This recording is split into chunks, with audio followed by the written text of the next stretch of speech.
Anyway, here's part two. I married my stalker. So anyway, the marriage pretty much out the gate was kind of trash. He was extremely controlling. Um, it was just really tough. So anyway, one day we were having an argument. It was over something really petty. I can't even remember, but he started to choke me. After he started to choke me, I found a way to get away, and I ran to one of my neighbors who's also part of our church, and I confided in them, and I told them that he was choking me, and he became physically violent, and I wanted to divorce him. So they said, no, you can't divorce him. That's against God's will. You'll go to hell. Let us just talk to him and see if we can work it out. So I was like, okay. But in my mind, I was just feeling like I'm not sure this guy is all there, you know? But I also started to feel like I'm stuck. I'm stuck in this marriage. This is going to be a lot harder to get out of. Um, and I'm not sure this is the person I thought I married. So anyway, I'll tell you some weird things that started to happen. So we were living in an apartment, like a quadplex, maybe. No, quad is four, like a threeplex apartment building. We were living on the bottom floor, and we were renting out the other apartments to other tenants. It's a building he owned before we got married.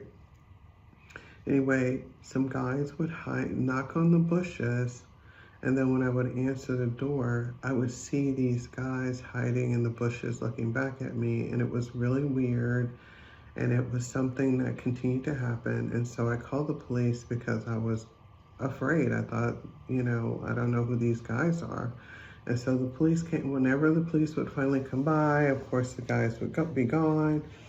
And we lived in a pretty safe neighborhood, so they just felt like, it was just a thing. But it was just really weird that it kept happening, and I did share it with people, and they thought it was really weird, but what do you make of it? Later on, what I figured out was he was on the DL.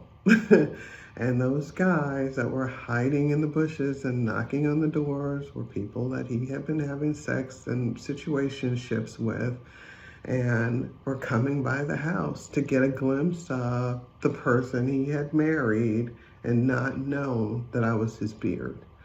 The other situation, so that was basically the first year of our marriage. It was pretty despicable.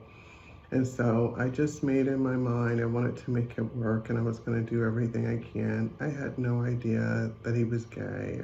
My mom was so strict when I grew up that I didn't even know what the real telltale signs of a man being gay, except for if they were behaving very feminine and acting as trans. But outside of that, I just really didn't know the signs. And we were also in a very religious community, and that was just kind of a taboo conversation. However, I will tell you, full disclosure, he did not prefer the vagina. Take that for what it's worth. So it was a real disappointment for me, and I was never sexually satisfied. So by year, I don't know, 4 or 5, I gotten pregnant with our first child, and we made the decision to buy a house.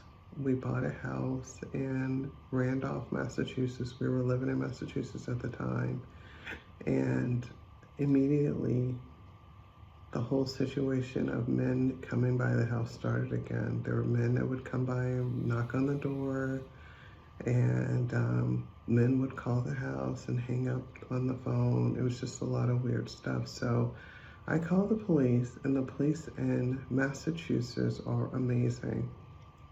They offered to tap the line, figure out who was doing it, and they told me, hey, If we do this, and this is one of your friend's kids playing with the phone, no matter what, we're gonna have to proceed with charges. So make sure you wanna go through with this, because we can figure out who's doing it. And this was back in the day when, everybody had a home phone and very few people had a cell phone. So I talked to my husband at the time about it, and he said no, he didn't want to do it. I was like, but this person is constantly calling the house and hanging up. Someone showed up at the house a couple of times. He goes, no, don't worry about it. It's gonna work itself out. Well, sure enough, the person stops coming by the house and the phone calls stop just for a minute. I'll be back with part 3 in a bit.